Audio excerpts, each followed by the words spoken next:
I'm so happy you're here. I'm honored that you're here. You changed music for all of us with your magazine. What year is it? 1960s? 1967. And rock and roll was a really small thing then.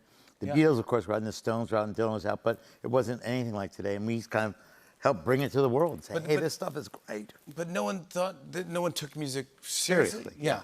And we were the first people to come along and really write about it as a kind of a very artistic, very meaningful, very important thing that communicated with young people. Yeah. And it was going to be the sound heard around the world. Yeah. And we saw it in how much social media it had, and how much it conveyed ideas and feelings and the way people should treat each other. It had a real message. The first cover was John Lennon. If I now, because I'm a fan of yours and I'm kind of a student, but the first one was John Lennon. Was it How I Won the War? How I Won the War. He was dressed in it. Yeah, and he was in a movie. So that's the cover. You got John Lennon for the first cover. This must have sold 1 million copies. It sold we shipped 40,000 copies. Wow. That issue. We got 35,000 back in unopened boxes. But really smart. Copies. If you had been there, you would have sold 1 million. Yeah, exactly. Yeah, but that's cool to get John Lennon to be the first cover. Well, it was, in truth, it was the cheapest. It was the only publicity still I could find. I mean, we started with nothing, so our choices were limited to what record companies would give us free or movie studios would give us free, and that was the best of the free ones. Yeah. Now then went on, and he did many covers after that. Yeah, of course he did. Yeah. So here's you here in 1967. My wife, Jane. Yeah. You went on to start with John Lennon. You went on, obviously, every musician. You went on to world leaders. Here's you with Obama. Oh, yeah. You said that Obama gave you a little... He gave you a little gossip when you were interviewing President Obama. Well, I had just been with Bono the night before. I said I was going down there. He said, oh, I stayed the night 2 weeks ago at the White House, Yeah, Bono. Bono. And with Barack, first names.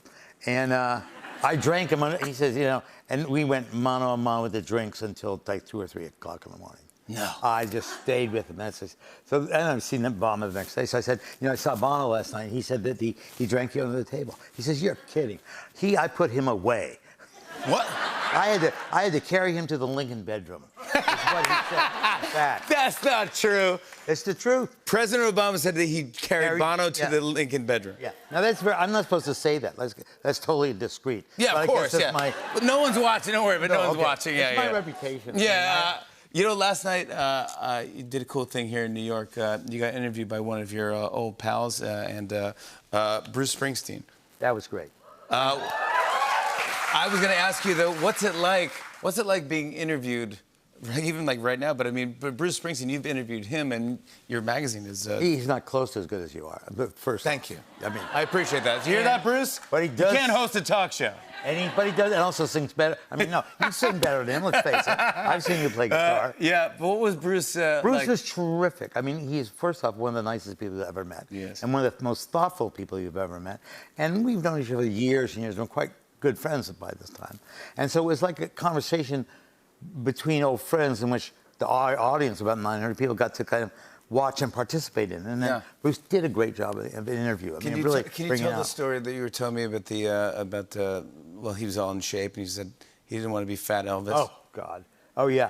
Yeah, I was complimenting. He had, like, whipped himself at some point a couple years ago into, like, the buff, killer shape. And I said, well, how'd you get there? He says, I was unconscious on stage one night, and I looked up at the screen behind me. I looked at that guy up there, and I said, that's the Fat Elvis. So then he got totally in buff shape. Well, then, about 3 or 4 months later, we were in Rio de Janeiro together. We was playing rock in Rio. And we go with our friends and so forth. And we're walking on the beach. And apparently, I didn't see them, but he saw these paparazzi, following us. So we get to lunch. Immediately on the phone, there's these pictures that appear from some photo agency, where he is looking great. Yeah.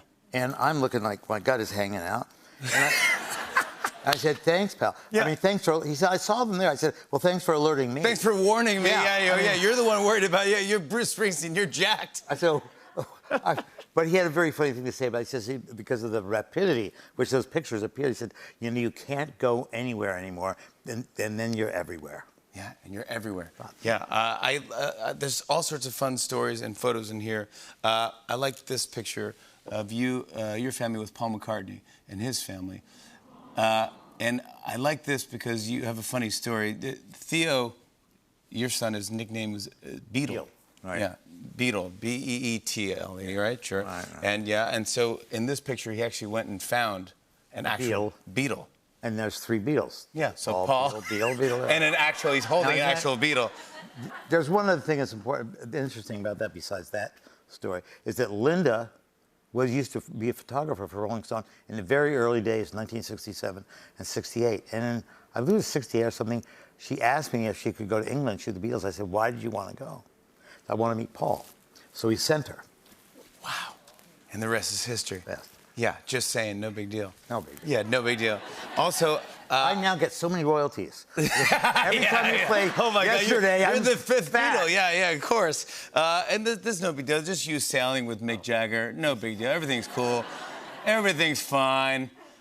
You don't want my life. That's yes, clear. I do. No, yes, we all do. This is a struggle. But I will say, I do not hang out with you.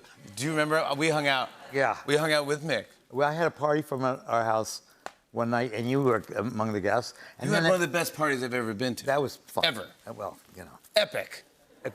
It's a terrible life I live. I'm sorry. Jan Wenner throws it a party, and everyone you can think of is there. I remember. So you and Mick leave the party, and suddenly, for some reason, on the stoop, you guys start doing the dance-off.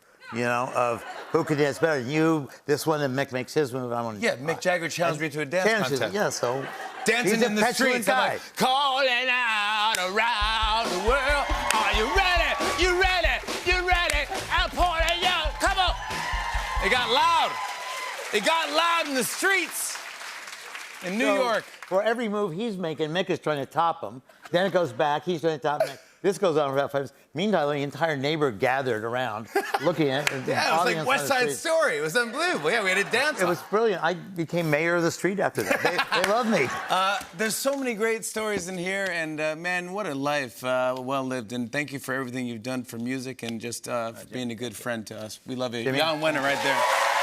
Like a Rolling Stone is out now. Go pick it up. We'll be right back with a performance from Little Big Town. Stick around, everybody. Hey.